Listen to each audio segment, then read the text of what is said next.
Etsy makes it easy to talk directly with customers. But there's some things you want to consider before firing off a response to that question about personalization, discounts, or reuse of your product. We share 5 things to keep in mind before you respond to your customers on this episode of The Jam.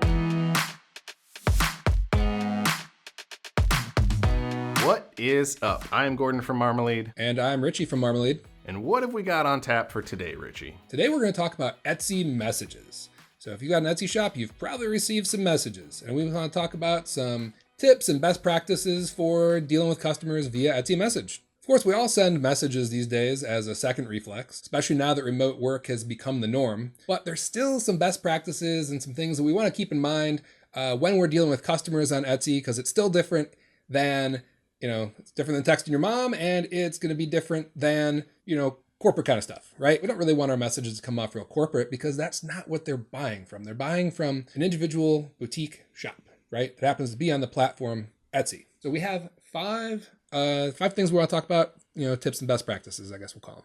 Yeah, and so the first one, kind of already touched on it, is your tone. When you're writing these messages to people, keep in mind what your tone sounds like. Like Richie was saying, you want to come across not super corporate. This doesn't want to feel like some kind of cookie cutter thing that you just pasted into the Etsy messages platform. You want to be personal and be boutique-y and make them feel like they're talking to an actual person. That's why they're on Etsy. That's why they're buying there instead of buying at some giant brick and mortar huge chain store. They're there because they want that personal feeling. So make sure you're giving them that in the tone of your message to them. Absolutely.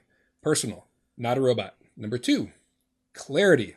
So, again, with tone, want to be friendly and all that good stuff. Also be clear, right? So want to make it easy to read, want to make it to the point. Not so much about length necessarily. Your message can be as long or short as you want to, as long as it's easily understood when reading it. Instead of one big jumble of text, space things out, make them kind of nice to read. Make sure they don't have to read it 3 times to understand what you're trying to say.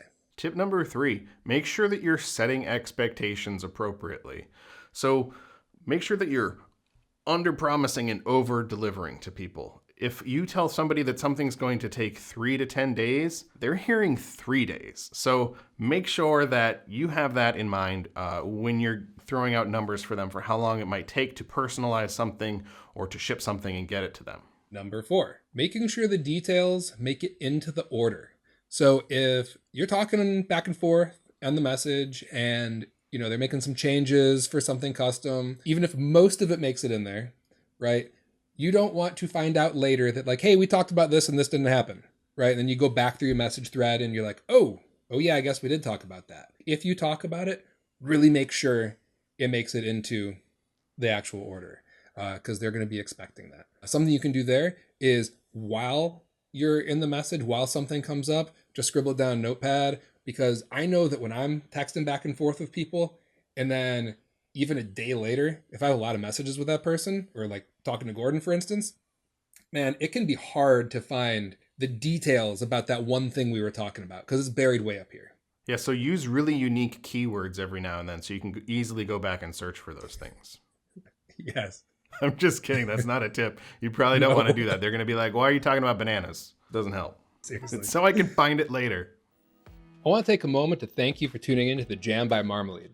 Marmalade helps guide you to keywords that real Etsy shoppers are using so you can get more sales doing what you love. Check out Marmalade in the link in the description or at marmalead.com.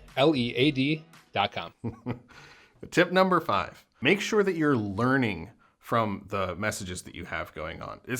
Talking with customers is a perfect opportunity to be learning things. Whether it's a question that they have that you hadn't answered, and you could include that answer on your listing descriptions so that future customers can find the answer there. Not everybody feels comfortable just shooting off a message to an Etsy seller. And so some people, if they're not finding the answers in the description, they might just bounce. They might leave, do another search, go to a competitor's product. If someone's asking you a question and you're getting it repeatedly, that's a good clue that you might want to add that information to the product description. Another thing you can learn from conversations with shoppers is keywords that you could be using on your listing. If they're telling you what they're using your products for and you hadn't included that usage case in your keywords, there's probably other people out there searching for that same thing. Jump into Marmalead and see if there's an audience there. See if that use for your product carries any weight and it has a good market to be using. Boom. That's like a bonus tip right there.